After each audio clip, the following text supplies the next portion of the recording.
ভাইজ্যাক ভ্রমণের প্রথম পর্বে ভিডিওতে আপনাদের জানিয়েছিলাম কলকাতা থেকে কিভাবে ভাইজ্যাকে পৌঁছাবেন এবং ভাইজ্যাক ডে 1 এবং ভাইজ্যাক থেকে আরাকো ঘুরে আবার কিভাবে ভাইজ্যাকে ফিরবেন। সেই ভিডিওটি যদি আপনারা না দেখে থাকেন তাহলে উপরে আই বাটনে তার লিঙ্ক দিয়ে রাখলাম, যদি মনে করেন সেটা দেখে নিতে পারেন। আজকে ভাইজ্যাক ভ্রমণের দ্বিতীয় পর্বে ভিডিওতে আপনাদেরকে জানাবো বাকি দুদিন আপনারা ভাইজ্যাকে কিভাবে কাটাবেন। চলুন আর দেরি না করে ভিডিওটি শুরু করা যাক। ভিডিওটি ভালো লাগলে অবশ্যই লাইক করে দেবেন এবং চ্যানেলে যদি নতুন এসে থাকেন অবশ্যই চ্যানেলটিকে সাবস্ক্রাইব করে দেবেন। Good morning. আজ আমাদের ভাইজ্যাগে 3 নম্বর দিন।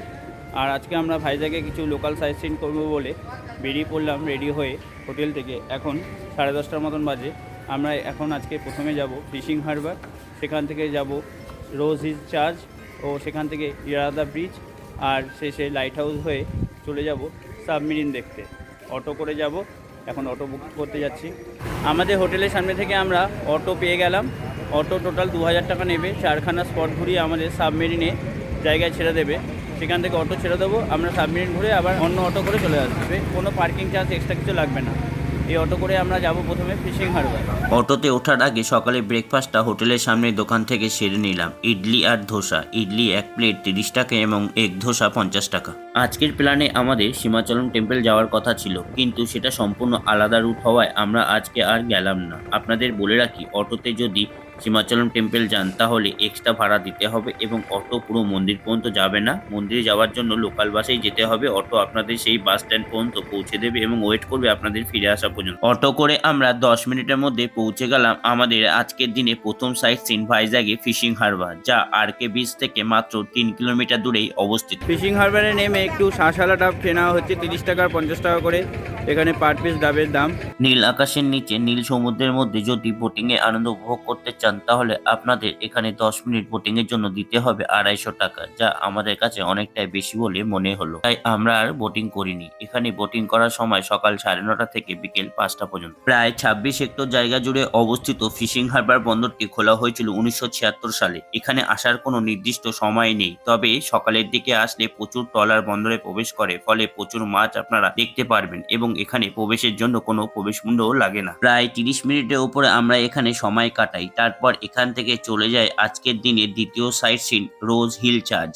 ভাইজ্যাক ভ্রমণের তৃতীয় দিনে আজকে দ্বিতীয় স্পট রোজ হিল চার্চের সামনে আমরা দাঁড়িয়ে আছি। ফিশিং হারবার থেকে মাত্র 2.5 কিলোমিটার দূরে অবস্থিত এই রোজ হিল চার্চ। এখানে আপনারা দেখতে পাবেন খুব সুন্দর চার্চ এবং তার পাশেই রয়েছে একটি মসজিদ এবং দূর থেকে দেখতে পাবেন খুব সুন্দর একটি মন্দির। ফিশিং হারবার থেকে অটোতে আমাদের সময় লাগলো মিনিট 15-এর মতন। অটো চার্চের ঠিক সামনের গেটে এসে স্ট্যান্ড করলো। আমরা এবার ভিতরের দিকে প্রবেশ করলাম। বেশ কিছুটা সিঁড়ি বেয়ে উপরের দিকে উঠে আসলে চার্চের দর্শন পেয়ে যাবে। বিশাখাপত্তনমের একটি চমৎকার আকর্ষণ, যা প্রচুর সংখ্যার পর্যটক এবং ধর্মীয় অনুগামীদের আকর্ষণ করে। বিশেষ করে সুন্দর সূর্যোদয় এবং সূর্যাস্ত দেখবার জন্য ফটোগ্রাফাররা এবং প্রাকৃতিক প্রেমীরা এই আকর্ষণ প্রায় পরিদর্শন করে। চার্চের ভিতরে প্রবেশ করেছি। খুব সুন্দর অসাধারণ চার্চের ভিতরটা। বেশি কথা না বলে আপনাদেরকে এক নজর পুরো চার্চটি ঘুরিয়ে দেখাচ্ছি।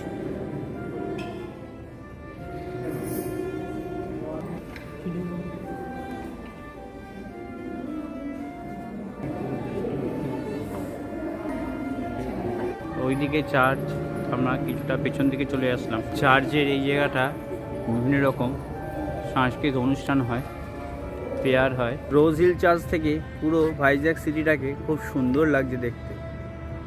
এখান থেকে ভাইজ্যাক সিটির পুরো ভিউটা দেখা যাচ্ছে। খুব সুন্দর, অসম এই প্রাকৃতিক সৌন্দর্য। একদিকে পাহাড়, একদিকে সমুদ্র, চারিদিকে পোর্ট। হোয়াট এ বিউটি, দারুণ লাগছে। রোজ হিল চার্চ থেকে আমরা এই ভিউটা রোজ হিল চার্চে কোনো এন্ট্রি ফি লাগে না। এই চার্চে আসতে গেলে সকাল 9টা থেকে সন্ধ্যে 6টার মধ্যে আপনাদের আসতে হবে। রোজ হিল চার্চ থেকে ইয়ারদা ব্রিজ যেতে আমাদের দুপুর হয়ে যায়, তাই দুপুরের লাঞ্চটা ইয়ারদা ব্রিজের আগে একটি রেস্টুরেন্ট থেকে সেরে নিলাম। ইয়ারদা ব্রিজের সামনেই একটা বাঙালি হোটেল থেকে আমরা দুপুরে লাঞ্চটা আজকে সেরে নিলাম। খুব সুন্দর এখানকার পরিবেশন ও খাওয়ার দাওয়ার। থালি 120 টাকা করে, অনেক কিছু থাকবে তাতে। আর হোটেলটা খুব পরিষ্কার পরিচ্ছন্ন। এটাই ইয়ারদা ব্রিজের প্রায় কিছুটা আগে। এই 1 প্লেট চিকেন 150 টাকা, আর মেনুতে অনেক কিছু রয়েছে। 120 টাকা করে থালি।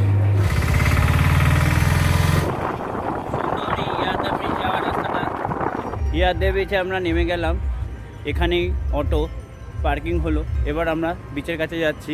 আজ আমাদের ভাইজ্যাগে তৃতীয় নম্বর দিন, আর তৃতীয় নম্বর দিনের আজকে তৃতীয় নম্বর ডেস্টিনেশন এই ইয়াদ্রা বিচ। ইয়াদ্রা বিচ এই সমুদ্র সৈকত এক অসাধারণ দৃশ্য, একদিকে সমুদ্র একদিকে পাহাড়, খুব সুন্দর এই প্রাকৃতিক শোভা। কি খাচ্ছ আরুষ? কি ফ্লেভার? সমুদ্রের বিচের ধারে বসে আইসক্রিম খাওয়ার মজাটা যেন এক অদ্ভুত আনন্দ উপভোগ করা। এই সমুদ্রের বিচের সামনে আপনারা পেয়ে যাবেন প্রচুর খাবারের দোকান। ইয়াদ্রা ব্রিজের আমি সমুদ্রের অনেকটা দূরে একটা বোল্ডের মধ্যে চলে এসেছি। এখান থেকে ইয়াদ্রা ব্রিজটা খুব সুন্দর লাগছে, আর চারিদিকে খুব জোরে জোরে ঢেউ আসছে, অসাধারণ ঢেউ। রোজ হিল চার্চ থেকে ইয়াদ্রা বিচ দূরত্ব 21 কিলোমিটার। অটোতে সময় লাগবে ঘন্টাখানেকের মতো।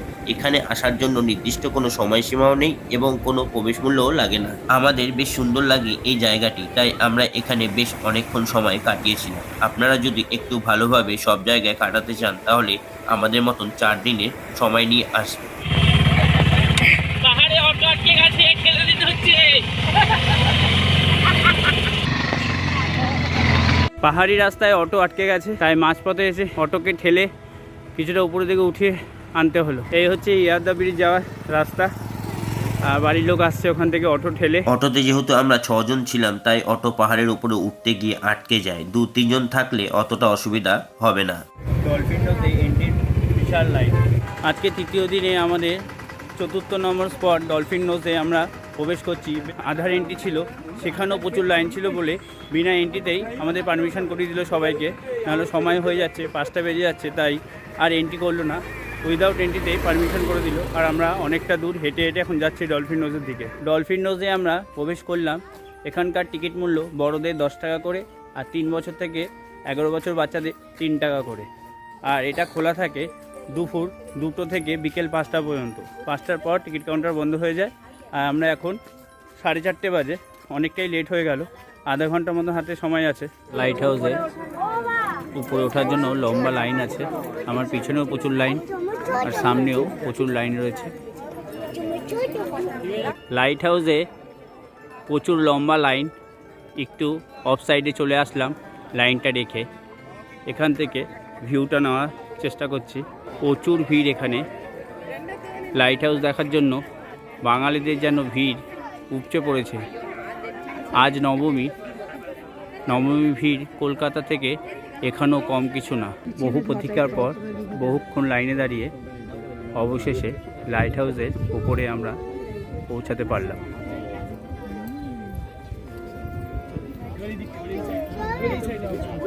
ভাইজ্যাগে লাইট হাউস থেকে ভিউ পয়েন্ট।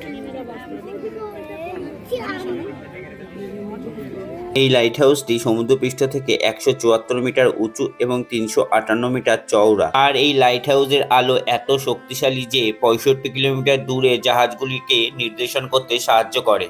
ডলফিন নোজ থেকে আমরা অটো করে সোজা চলে এলাম আরকে বিচ পর্যন্ত। সেখান থেকে প্রায় 1.5 কিলোমিটার হেঁটে আমরা পৌঁছে গেলাম কুরশিয়া সাবমেরিনের কাছে। অটো এখানেই ছাড়ার কথা ছিল, কিন্তু সন্ধ্যাবেলার পর এই রোডে অটো প্রবেশ নিষেধ থাকার জন্য আমাদের হেঁটেই আসতে হলো। ভাইজ্যাগ ভ্রমণের ডে 1-এ আমরা কুরশিয়া সাবমেরিন ভিজিট করতে গিয়েছিলাম, কিন্তু সেই দিন প্রচুর ভিড় থাকার জন্য আমরা প্রবেশ না করে চলে আসি এই ভেবে যে আজ হয়তো একটু ফাঁকা থাকবে, কিন্তু আজ সেই দিনের তুলনায় আরো বেশি ভিড় ছিল। তাই কোনো উপায় না থাকায় আমরা লাইনে দাঁড়িয়ে পড়ি টিকিট কাটবার জন্য। সাবমেরিনে প্রবেশ করার জন্য আমরা লাইনে দাঁড়িয়ে আছি। এই সাবমেরিন খোলা থাকে মঙ্গলবার থেকে রবিবার পর্যন্ত দুপুর 2টো থেকে রাত্রি 8টা পর্যন্ত, আর রবিবার দিনকে সকালবেলা 10:30 থেকে 12:30 পর্যন্ত এক্সট্রা খোলা থাকে। সোমবার কিন্তু সম্পূর্ণ বন্ধ থাকে। বড়দের এন্ট্রি ফি 70 টাকা করে, আর বাচ্চাদের 40 টাকা করে। রাত্রি 8টা বেজে গেছে, তাও সুবিশাল লাইনের মধ্যে দাঁড়িয়ে আমরা কুরশুয়া সাবমেরিনের দর্শনে যাচ্ছি। কুরশুয়া সাবমেরিনে আমরা প্রবেশ করে ফেলেছি। এই কুরশুয়া S-20 সাবমেরিনটি ভারতের নৌবাহিনীতে একটি ডিজেল ইলেকট্রিক সাবমেরিন। এটি ছিল ভারতের 4র্থ সাবমেরিন। 18 ডিসেম্বর 1969 সালে এটি কমিশন করা হয় এবং 31 বছর সার্ভিস করার পর 27 ফেব্রুয়ারি 2001 সালে এটিকে বাতিল বলে ঘোষণা করা হয়। 1971 সালে ভারত পাকিস্তান যুদ্ধে বড় অংশগ্রহণ করে এটি গুরুত্বপূর্ণ ভূমিকা পালন করে। বাতিল করার পর 24 আগস্ট 2002 সালে আরকে বিচের কাছে জনসাধারণের জন্য একটি জাদুঘর হিসাবে সংরক্ষণ করা হয়। কুরশুয়া সাবমেরিনের ভিতরে রয়েছে আমরা। খুব সুন্দর অভিজ্ঞতা হচ্ছে এই কুরশুয়া সাবমেরিনের ভিতরে ঢুকে। এই ফার্স্ট টাইম এরকম সাবমেরিন দর্শনের অভিজ্ঞতা হলো। সাবমেরিন দর্শন করার পর আমরা বাইরে বেরিয়ে আসলাম। কিরকম অভিজ্ঞতা হলো সাবমেরিনে? ভালো, ফার্স্ট টাইম। সাবমেরিন দেখার পর আমরা হেঁটে হেঁটে আরকে বিচে চলে এলাম। সেখান থেকে রাতে ডিনারটা সেরে অটো করে ফিরে এলাম আমাদের হোটেলে। ডে 3 আমরা এইভাবেই কাটালাম। ভাইজাগ ভ্রমণে চতুর্থ দিনের সকালে প্রথমে গিয়ে একটি গাড়ি ঠিক করে নিলাম আজকের দিনে বাকি সাইট সিনগুলি করবার জন্য। অটোতে ও সাইট সিন করা যেত, কিন্তু সাথে প্রচুর লাগেজ থাকার জন্য এবং আমরা 6 জন ছিলাম, তাই অটো না করে গাড়িতেই সুবিধা হবে বলে আরকে বিচের পাশে সোনার বাংলা হোটেলে যাই কার বুকিং করবার জন্য। কিন্তু সেখানে কার রেন্ট কস্ট একটু বেশি ছিল বলে রাস্তায় দেখা প্রসাদ ট্যুর অ্যান্ড ট্রাভেল বোর্ড দেখে নাম্বার নিয়ে ফোন করে গাড়ি বুক করে হোটেলে চলে আসি। এখানে আপনাদের বলে রাখি, আরকে বিচের সামনে কার বুকিং সেন্টার খুবই কম। কার বুকিং করতে হলে ভাইজ্যাগ স্টেশনের কাছে গিয়ে বুক করাটাই সুবিধাজনক। হোটেলে ফিরে এসে রেডি হয়ে 9টার মধ্যে লাগেজ নিয়ে হোটেল চেক আউট করে বাইরে বেরিয়ে আসি। গাড়িও 9টার মধ্যে হোটেলের সামনে চলে আসে। গাড়ি করে বেরিয়ে পড়েছি সাইট সিনের জন্য। আজকে আমরা ভিমলি বিচ পর্যন্ত সমস্ত সাইট সিন করে সন্ধ্যাবেলা আমাদের বিশাখাপত্তনমে ড্রপ করে দেবে। টোটাল 4000 টাকা আমাদের গাড়ি সাইড লেগেছে। এই হচ্ছে আমাদের ড্রাইভার দাদা, ইনি আমাদের পুরো ট্যুরটাকে ঘোরাবে। দাদা আপনার ফোন নাম্বার বলিয়ে তো। 8309330311। ওকে, দাদার নাম্বার আমি ডেসক্রিপশন বক্সে দিয়ে দেবো, আপনারা দাদার সাথে সরাসরি যোগাযোগ করে নিতে পারেন। ইনি ভাইজ্যাগে সমস্ত সাইট সিন এবং আরাকু সমস্ত সাইট সিন এবং ঘোরাবে।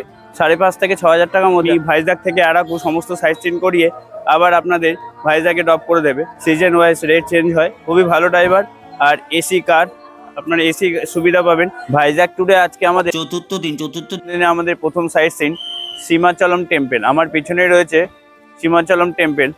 গাড়ি এখানেই পার্কিং করেছে, আর গাড়িতেই জুতো খুলে আমরা সীমাচলম টেম্পলের দিকে যাচ্ছি। সীমাচলম মন্দিরে আমরা দর্শন করার পর বেরিয়ে আসলাম। এই মন্দিরে প্রবেশে 3 রকম টিকিট আছে। 300 টাকায় সোজা ভগবানের একদম সামনে চলে যেতে পারবেন দর্শন করবার জন্য, আর 100 টাকার টিকিটেও আপনারা বিনা লাইনে চলে যেতে পারবেন কিছুটা ঘুরে। এছাড়া একটা ফ্রি টিকিটেরও ব্যবস্থা আছে, বিনামূল্যে টিকিটেও আপনারা ভগবান দর্শন করতে পারবেন। সেক্ষেত্রে প্রচুর লম্বা লাইনে ভিড় থাকে। সেই লাইনে আপনারা যদি যান তাহলে দর্শন করতে অনেকটা সময় লেগে যাবে আপনাদের। তাই আপনারা 300 টাকা বা 100 টাকার টিকিটে মূল্য দিয়ে আপনারা ভিতরে প্রবেশ করে এই টেম্পল দর্শন করতে পারেন। আমরা 100 টাকার টিকিট কেটেই ভিতরে প্রবেশ করে ঠাকুর খুব তাড়াতাড়ি দর্শন করে বেরিয়ে আসলাম। সাউথের সব তিরুপতি বালাজির পর দ্বিতীয় বৃহত্তম মন্দির। খুব সুন্দর এই টেম্পলটি। এই মন্দির খোলা থাকে সকাল 7টা থেকে বিকেল 4টে পর্যন্ত এবং সন্ধ্যে 6টা থেকে রাত 9টা পর্যন্ত। আরকে বিচ থেকে সীমাচলম মন্দিরের ডিস্টেন্স হচ্ছে 18 কিলোমিটার। গাড়িতে সময় লাগবে 40 মিনিটের মতো। সীমাচলম থেকে আমরা 40 মিনিটে পৌঁছে গেলাম ভিমলি বিচে। হাঙরের মুখের ভেতর দিয়ে ভিমলি বিচে যাওয়ার পথ। চলুন তাহলে এবার সি বিচের দিকে যাওয়া যাক। আমরা এখন ভিমলি বিচের সামনে দাঁড়িয়ে আছি। ভাইজ্যাগ ভ্রমণের এক জনপ্রিয় স্থান এই ভিমলি ব্রিজ। প্রথমে বিচের সামনের দিকে না গিয়ে এই ভিমলি বিচ লেখা পার্কের মধ্যে প্রবেশ করলাম। সামনে দিয়ে গেটটা বন্ধ ছিল বলে তাই কিছুটা ঘুরে আসতে হলো। দুপাশে দুটো ডলফিন ও লাভ ইউ ভিমলি বিচ লেখার সামনে দাঁড়িয়ে বেশ কয়েকটি সেলফি তুলে নিয়ে ওই যে দূরে দেখা যাচ্ছে জলপরি স্ট্যাচু, এইবার আস্তে আস্তে সেই দিকেই যাত্রা করলাম। ভাইজ্যাগ ট্যুরে আজকে চতুর্থ দিনে আমাদের সেকেন্ড ডেস্টিনেশন ভিমলি ব্রিজ। বালির ওপর দিয়ে আস্তে আস্তে হেঁটে চলে এলাম একদম সমুদ্রের সামনে ভিমলি ব্রিজের মূল আকর্ষণ জলপরি স্ট্যাচুর কাছে। এখান থেকে ভিমলি ব্রিজের দৃশ্য যেন এক অপূর্ব। চারিদিকে ফাঁকা জায়গা, বালির চরের মাঝে একদিকে সবুজে ঘেরা পাহাড় এবং অন্যদিকে সীমাহীন নীল সমুদ্রের জলরাশি, যেখানে নীল আকাশের সাথে মিশে গেছে এবং তারই মাঝে রয়েছে সুবিশাল সুন্দরী জলপরি, যা পর্যটকদের বেশ আকর্ষণ করেছে। ভিমলি বিচে প্রবেশের কোনো এন্ট্রি ফি লাগে না এবং কোনো টাইমিংয়েরও নির্দিষ্ট কিছু নেই। ভিমলি বিচের সমুদ্র সৈকতে আমরা রয়েছি। খুব সুন্দর এই সমুদ্র সৈকতটি, খুব সুন্দর নির্জন সমুদ্র সৈকতে আপনাদের সময় কাটাতে বেশ ভালোই লাগবে। আপনারা ভিমলি ব্রিজ আসতে পারেন এবং এখানে সমুদ্র সৈকতে আনন্দ উপভোগ করতে পারেন। ভিমলি ব্রিজ থেকে আমরা টোটলাকন্ডার ভিউ পয়েন্টের দিকে যাচ্ছি। এটা মেইন গেট। ভিমলি বিচ থেকে তোতলাকন্ডা মনস্টির দূরত্ব 12 কিলোমিটার। তোতলাকন্ডা ভিউ পয়েন্টে আমরা এখন যাচ্ছি। এখানে পার্কিং চার্জ 30 টাকা লাগলো। আমাদের কিন্তু আলাদা করে কোনো পার্কিং চার্জ দিতে হয়নি। আমরা গাড়ি বুক করার সময় উইথ পার্কিং এই গাড়ি বুক করেছিলাম। ভিমলি বিচ থেকে চলে আসলাম তোতলাকন্ডা মনস্ট্রিতে। ভিমলি বিচ থেকে আসতে 15 থেকে 20 মিনিটের মতন লাগলো গাড়িতে। আমাদের চতুর্থ দিনে তৃতীয় স্পট তোতলাকন্ডা মনস্ট্রি। তোতলাকন্ডা মনস্ট্রিতে প্রবেশ করবার জন্য কোনো প্রবেশ মূল্য লাগে না। তোতলাকন্ডা মনস্ট্রিটি হলো একটি প্রাচীন মনস্ট্রি যা 2000 সাল পুরনো। তোতলাকন্ডা মনস্ট্রিটি প্রাচীন কলিঙ্গের প্রভাবের মধ্যে ছিল, যা শ্রীলঙ্কা এবং দক্ষিণ পূর্ব এশিয়ায় বিভিন্ন অংশে বৌদ্ধ ধর্ম প্রচারের একটি গুরুত্বপূর্ণ উৎস ছিল বলে মনে করা হয়। সুবিশাল ফাঁকা জায়গার মধ্যে এই প্রাচীন মনস্ট্রিটি আপনাদের দেখতে বেশ ভালোই লাগবে। মহাস্তূপা তোতলাকন্ডা মনস্ট্রি। এই কমপ্লেক্সের দক্ষিণ দিকে একটি ট্যাঙ্ক রয়েছে যা মঠের বাসিন্দাদের জন্য জল উৎস হিসাবে কাজ করেছিল। তোতলাকন্ডা মনস্ট্রি থেকে আমরা বেরিয়ে এসে কিছুটা ডাউনে আমরা চলে আসলাম তোতলাকন্ডা ন্যাচার আর্টস দেখতে। একটু নিচের দিকে যেতে হবে, তাহলে গিয়ে আমরা সেই ন্যাচার আর্টসটা দেখতে পাবো। এটি খুব সুন্দর। এই আর্টসটি প্রাকৃতিক গঠনে দ্বারা সৃষ্টি। এত সুন্দর অপূর্ব এই আর্টসটি দেখবার জন্য আপনারা অবশ্যই আসবেন এই তোতলাকন্ডা বিচে ন্যাচারাল আর্টস দেখতে। এই হলো সেই প্রাকৃতিক একটি আর্ট, খুবই সুন্দর। তোতলাকন্ডা বিচের মেন আকর্ষণ এই নেচার আর্টস।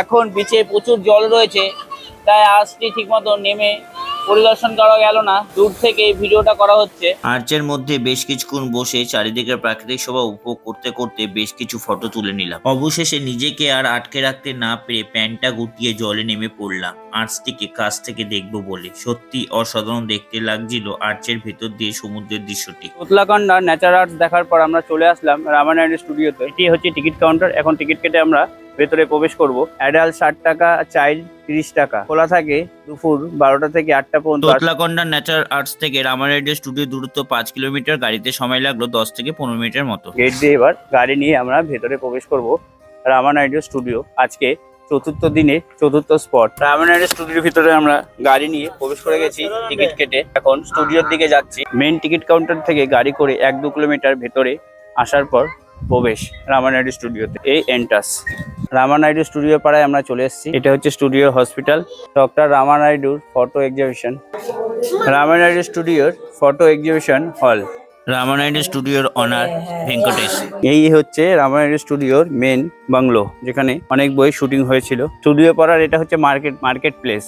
কোনো মার্কেট কোনো মুভিতে দেখাতে হলে এইরকম জায়গায় শুটিং হয়ে থাকে। প্রায় 33 একর জায়গা জুড়ে এই ফিল্ম সিটি অবস্থিত। ওই যে মন্দির, স্টুডিওর মন্দির, এই হচ্ছে স্টুডিও পাড়ার মন্দির। বিভিন্ন ফিল্মে যে মন্দির দেখানো হয়ে থাকে আসলে এই স্টুডিও পাড়ায় তৈরি করা। রামানাইডু স্টুডিওর ভিতরের পরিবেশটা খুবই সুন্দর, আর এইরকম ফিল্ম সিটিতে ঢোকার ফার্স্ট অভিজ্ঞতা হলো। এই স্টুডিওতে যে সকল বই শুটিং হয়েছিল, history of Indian cinema, Indian সিনেমার হিস্ট্রিতে যে সকল বই এখানে লিস্ট দেওয়া রয়েছে, এই সকল বই শুটিং এই স্থানেই হয়েছিল। ডক্টর রামানাইডু 79 বার্থডে উপলক্ষে এই মিউজিয়ামটি চালু করা হয়। এই মিউজিয়ামের মধ্যে আপনারা দেখতে পাবেন সিনেমায় ব্যবহৃত সমস্ত সরঞ্জাম। ক্যামেরা দেখো ইউজলেস হয়ে গেছে। এই যে রামানাইডু স্টুডিওর ভেতরে হাজার হাজার মুভি শুটিং হয়েছিল। তেলেগু মুভি ছাড়াও অন্য ভাষায় শুটিং হয়েছিল এখানে। শুটিং এ ইউজ করা বাইক, এছাড়া রয়েছে এই মিউজিয়ামের মধ্যে বিভিন্ন রকম রেকর্ডার, স্পটলাইট, বিভিন্ন রকম ক্যামেরা, মিউজিক সিস্টেম থেকে শুরু করে কম্পিউটার ও এডিটিং এর নানা রকমের সরঞ্জাম। মিউজিয়াম দেখার পর আমরা চলে এলাম রামানাইডু স্টুডিওর হাইস্ট পয়েন্টে। সেখান থেকে সমুদ্রের ভিউটা যেন